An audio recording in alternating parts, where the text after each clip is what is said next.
Call of Duty 2023 is going to be the best COD we have seen in a very long time. If you don't know by now, Treyarch was supposed to be making the next Call of Duty game, but now the reins have been passed down to Sledgehammer. Now you may be wondering, how could Sledgehammer make a good game after they just released Vanguard? Let me help you understand this real quick as well. Vanguard might not have been the best Call of Duty. It was one of the least selling Call of Duties. It didn't sell as many units as many other Call of Duty games have. However, if we look at Vanguard from a core gameplay fundamental aspect, they did a lot of things right. And this we're going to be comparing to Modern Warfare 2019. Starting off with Ninja being added as a perk, as well as red dots actually appearing on the minimap while you're shooting an unsuppressed weapon like they should. As well as over the year that Vanguard was out, they actually ended up listening to their community way more than most other Call of Duty studios have. Most other being Treyarch and Infinity Ward. Like if we're looking at this year alone, Infinity Ward literally left a stale meta in the game pretty much for, I think it was 3 months. As well as we've been begging for them to release Ninja as a top 3 perk or third tier perk, as well as put red dots back on the minimap instead of on your compass. Why does this correlate into Call of Duty 2023? Well, Sledgehammer actually listens, and really all they're tasked with of doing is essentially like what they did with Vanguard, but most importantly what they have done with Modern Warfare 3 in the past. You see, Modern Warfare 2 was a buggy mess. It was a great game, but it wasn't a great game in terms of being the most stable game. You know, you die from a one-man army noob tube pretty much all the time. You had Commando, Lunge Pro, ledging way across the map with a melee. And in terms of an actual multiplayer COD, it was great. Modern Warfare 2 was incredible, but it was not the most stable Call of Duty to ever release. Then comes Sledgehammer when they're tasked with basically fixing it up and making Modern Warfare 3, helping out with Modern Warfare 3. Modern Warfare 3 is, if you look back to, it's one of the best CODs ever made. So this is where my accusation comes into play of why 2023 could possibly be the best COD that we have seen within 5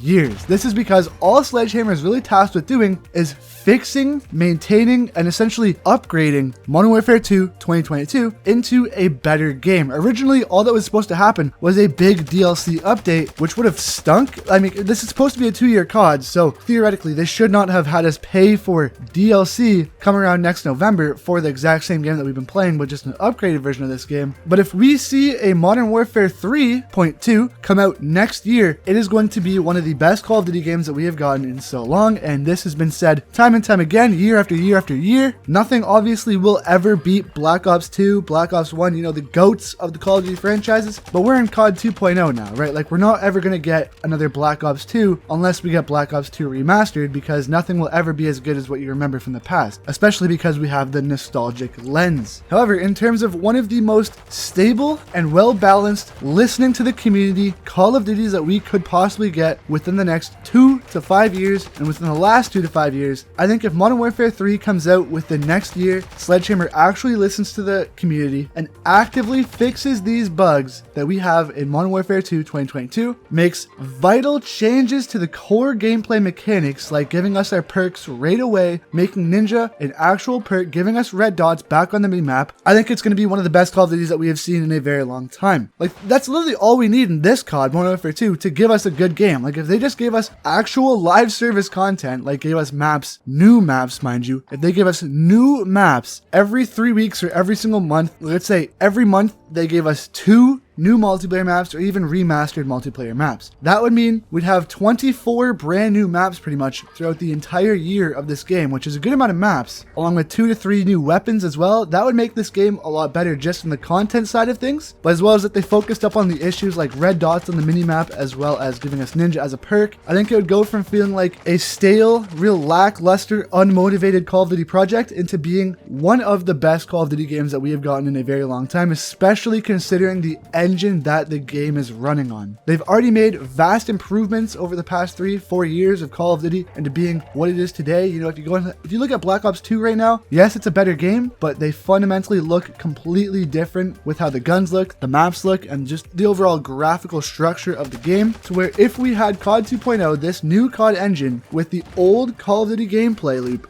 back on this new engine, we would not be sitting here complaining day in and day out over what we want, what we need for this game to be better. Let me know down below if I am wrong. You know, I'm not sitting here saying it's going to be the best Call of Duty game ever made, because obviously we already have had the best Call of Duty games that have already been made within the past, but we can sit here, hope, wish and just pray that they finally release a good Call of Duty game again within the next era. You know, the last real good game that we've actually seen, in my opinion, has been Black Ops 3. They haven't really knocked it out of the park in terms of giving us content and a good, solid foundation of a multiplayer in probably 8 years, which was when Black Ops 3 came out, I believe. So if we can finally see another banger of a game come out within the next 2, even just the next year, that would be unbelievable. But yeah, let me know how you think of that down in the comment section below, and I'll see you guys next time. Peace out.